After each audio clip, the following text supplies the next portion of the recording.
نظریاتی زندگی گزاریں. اگر دوڑ دھوپ صرف بہترین گھر کی ہوتی، اگر دوڑ دھوپ صرف جائیدادیں بنانے کی ہوتی، اگر یہی کام ہوتا، میں کہا کرتا ہوں اگر دولت بڑی پیاری ہوتی نا تو سب سے زیادہ سیدہ فاطمہ کے گھر ہوتی. اگر یہ کوئی بہت اعلیٰ چیز ہوتی تو یہ تو وہ والا گھرانہ ہے کہ 3 دن چولہا نہیں جلا. اور کنز المال میں وہ لفظ موجود ہے کہ حضرت ابو ہریرہ فرماتے ہیں کہ اونٹ کے بالوں کی بنی ہوئی چادر سیدہ فاطمہ نے اوڑھی ہوئی تھی. اونٹ کے بالوں کی بنی ہوئی چادر، اور وہ چکی پیس رہی تھی، چکی چلا رہی تھی. کہتے حضور نے دیکھا تو نبی پاک کی آنکھوں میں آنسو ضرور آئے. اور پتہ محبوب نے کیا فرمایا؟ یہ کنز المال میں موجود ہے. محبوب فرمانے لگے شہزادی دنیا میں تھوڑی سی تکلیف برداشت کرو، آخرت کی ساری عزتیں اللہ تمہیں ہی عطا فرمائے. سبحان اللہ. یہ تھوڑی دشواری ہے. یہاں ہر بندے کی بیٹی دکھی نہیں، جس کو بھی پوچھ لیں دکھی ہے، جس سے بھی پوچھ لیں. حضرت جی دعا کرنا، پیر صاحب دعا کرنا، مفتی صاحب دعا کرنا، بزرگوں دعا کرنا. کیوں جی؟ بیٹی بڑی تکلیف میں. کیوں جی؟ کہتے سسرال والے کام بڑا کراتے ہیں. چکی پیستی ہے، لیپا پوتی کرتی ہے، اس کے ہاتھوں میں چھالے پڑ جاتے ہیں. ایسا ہوتا ہے کہ ستو کبھی آ جائیں تو پھر سارا دن ان ستووں پہ ہی گزر جائے. کبھی ایسا ہوتا ہے کہ 3 دن روزے رکھے جائیں اور ایک کھجور اور ایک پانی ملے افطار سحر کے وقت. یوں بھی کبھی وقت گزارا ہے. اور میرے عزیزوں یاد رکھنا، ہم نے جو مزاج اختیار کر لیا ہے نا اس وقت، یہ جو پوری دنیا میں گاڑیاں بھاگ رہی ہیں، ملک سے باہر لوگ جا رہے ہیں، دولتیں جمع ہو رہی ہیں، یہ ضروریات کا رٹا نہیں، یہ ضروریات نہیں، یہ خواہشات ہیں. ضروریات تو پوری ہو رہی تھی لیکن وہ جو خواہشات کی تکمیل تھی، وہ جو پڑوسیوں کی بڑی کار ہمیں پریشان کر رہی تھی، وہ جو گھر کے سامنے ایک پلاٹ تھا اور دل کر رہا تھا حویلی نہ بنا لوں، وہ جو ٹینشنیں تھی انہوں نے بہت بھگایا، لوگوں کو تھکا دیا. نظریاتی زندگی، اور نظریاتی زندگی میں کچھ کرنے کا عہد، کچھ ارادہ کیا جائے کچھ کام کرنے کا. دیکھو سارے لوگ ساری ڈیوٹیاں تو نہیں کر سکتے. میں یہ مائک اپریٹ نہیں کر سکتا، تو پھر میرا خیال ہے مجھے اس بندے کی بھی قدر کرنی چاہیے جو اسے چلا سکتا ہے. جو کام میں گاڑی میں سفر کرتا رہتا ہوں، وہ کہاں گھوم آتے ہیں تو میں تو سو جاتا ہوں کئی دفعہ گاڑی میں، لیکن ڈرائیور کو لوگ ڈرائیور کہہ کے پکارتے ہیں، حالانکہ تو سویا ہوا تھا، وہ تو جاگ رہا تھا. اس کی اہمیت کو سمجھنا چاہیے. ہم نہ زندگی میں کوئی بھی کام کریں، ایک تو کام کریں اور جو ایک کریں زندگی میں، لیکن ذرا سونا کر کے کریں. کوئی ایک مقصد بنا لیں، کوئی ایک مقصد ہو، کوئی ارادہ ہو، کوئی پروگرام ہو. نہ سمجھ آئے تو بخاری میں حدیث موجود ہے، ایک بوڑھی اماں حضور کی مسجد میں جھاڑو دیتی تھی. اور چلو کچھ کرتی تو تھی نا یار. اور دیکھو سعادت، جھاڑو وہاں دیتی ہے جہاں 70,000 فرشتے سویرے آتے ہیں، 70 شام آتے ہیں. سبحان اللہ. سبحان اللہ. حضور کی مسجد شریف میں جھاڑو دیتی ہے خاتون. ہمارے ہاں تو خیر امام خطیب کی بھی کوئی قدر نہیں ہوتی، کوئی نہیں ہوتی. امام کبھی کو مشورہ دے لے تو کہتے ہیں اسلام زیادہ دیندہ ہے، مولوی نواں لے آؤ، مشورے زیادہ دیتا ہے، اس کو چینج کرو. اور مسجد کے خادم کی کوئی حیثیت، لیکن جو مسجد میں جھاڑو دینے کی فضیلت ہے نا، حضرت بابا فرید صاحب سے جب کو بندہ کہتا تھا نا دل بڑا پریشان ہے، تو بابا صاحب کہتے تھے مسجد میں جھاڑو دیا کر، اللہ سکون عطا کرے گا. سبحان اللہ. سبحان اللہ.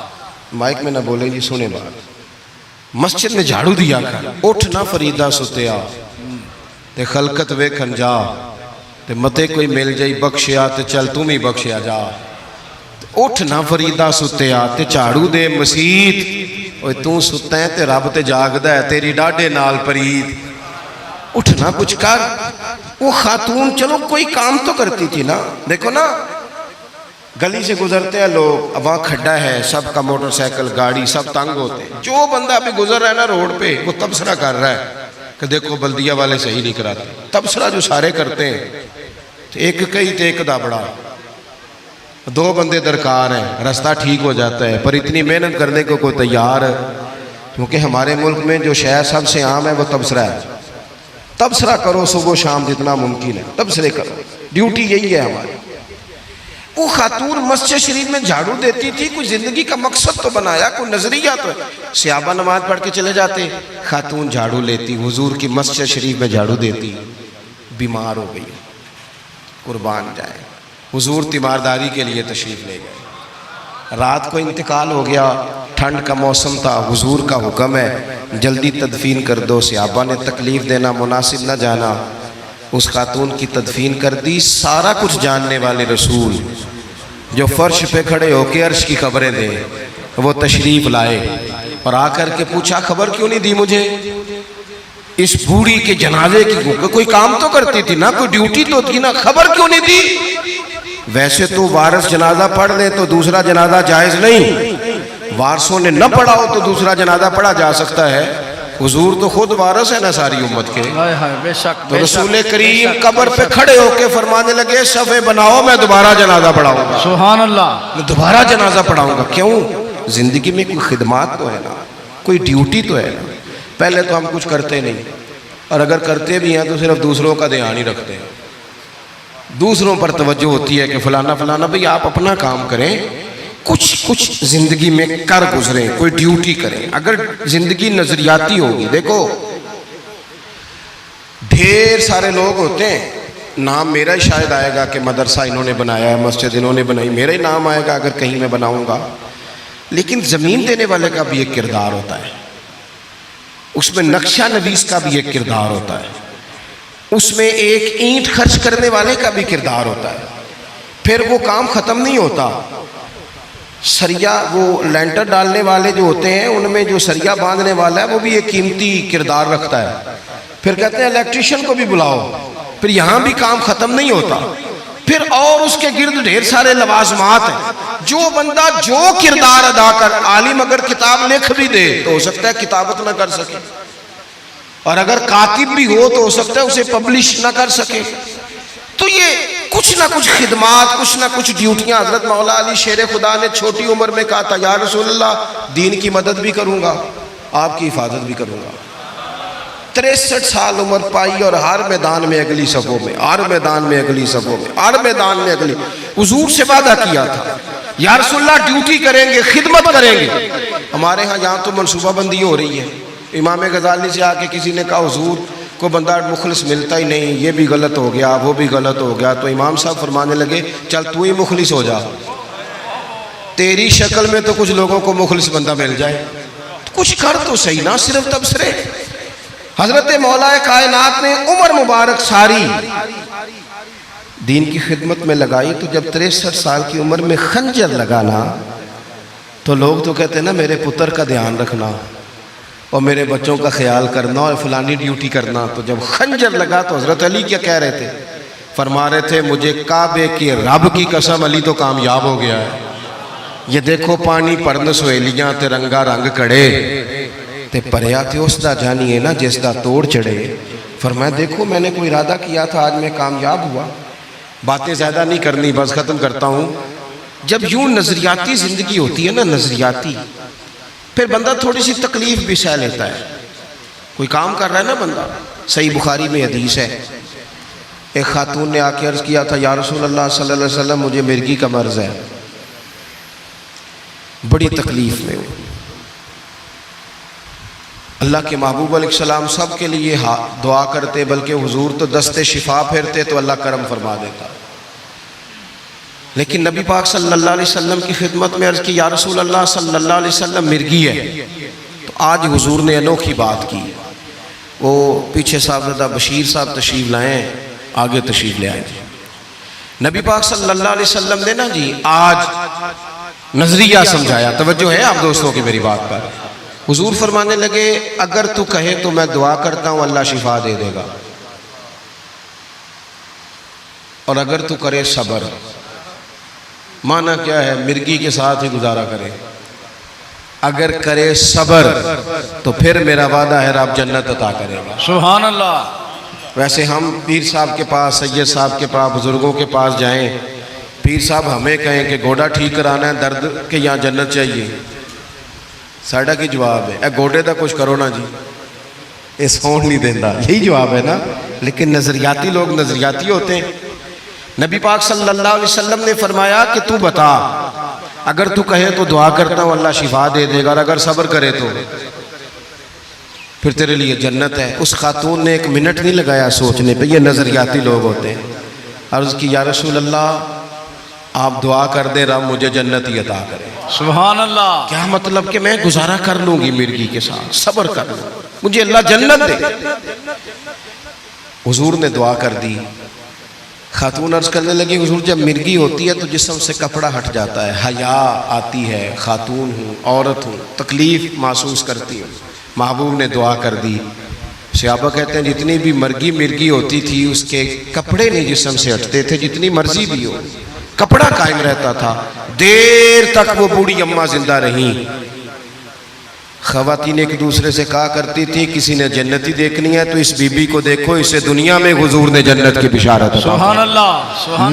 نظریہ ہوتا ہے، نظریہ۔ ویسے آنا جانا، تصویریں بنانا، گھومنا پھرنا، پلاننگ کرنا چلتا رہتا ہے، لیکن جو نظریاتی لوگ ہوتے ہیں انہیں ذرا تھکاوٹ بھی تھوڑی ہوتی ہے۔ نظریے کے لیے کام کر رہے ہیں نا، وہ بھاگتے ہیں، ان کا بھاگنا انہیں تھکاتا نہیں۔ جب آپ نظریاتی ہیں تو صبح قیامت پہ نظریاتی اور غیر نظریاتی لوگوں کا نتیجہ کیا ہے؟ یوم نحشر المتقین الی الرحمن وفدا۔ اللہ فرماتے ہیں یہ جو متقی ہوں گے نا انہیں رب کی بارگاہ میں پیش کیا جائے گا قیامت میں، پر مہمان بنا کے پیش کیا جائے گا۔ ان کا میزبان رب ہوگا، چونکہ انہوں نے زندگی تقوی میں گزاری، محتاط وقت گزارا۔ وَنُسُوقُ الْمُجْرِمِينَ إِلَىٰ جَهَنَّمَ وِرْدًا۔ اور یہ جو مجرم ہیں انہوں نے جرم کیے، من پسند زندگی گزاری، فرمایا انہیں پیاسے ہانک کے دوزخ میں پھینک دیا جائے، پیاسے ہانکے جائیں گے جہنم کی طرف۔ اپنی زندگی میں کچھ ارادہ کریں۔ دیکھیں دھوپ چھاؤں آئے گی، وہ ہمارے یہاں کچھ لوگ کہتے ہیں دھوکے بڑے ہیں جی، ہنسے کیسے؟ تو میں کہا کرتا ہوں کہ اتنی تکلیفیں کسی کو نہیں آئیں جتنی حضور کو آئی ہیں۔ پر آپ فرمان پڑھیں، حضرت حارث بن عبداللہ کہتے ہیں میں نے تو مدینے والے محبوب کو جب بھی دیکھا ہے مسکراتے دیکھا ہے۔ سارے کام 7 سال چلتے ہیں لیکن اپنی زندگی میں کوئی مقصد ہونا۔ یہ جن بزرگوں کے ہم آراس میں آتے ہیں نا، انہوں نے کوئی مقصد حیات بنایا۔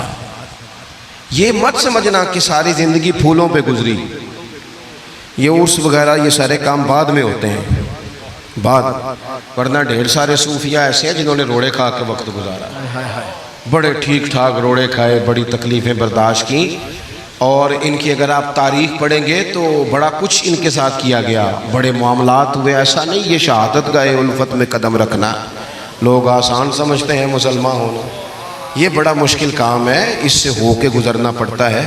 لیکن ڈیوٹی کریں، کوئی کام کریں، کچھ اپنے ذمے لیں۔ یہ جو ہم وقت گزار رہے ہیں نا جی، آپ یہاں کیوں بیٹھے کہتے ٹائم پاس کر رہا ہوں،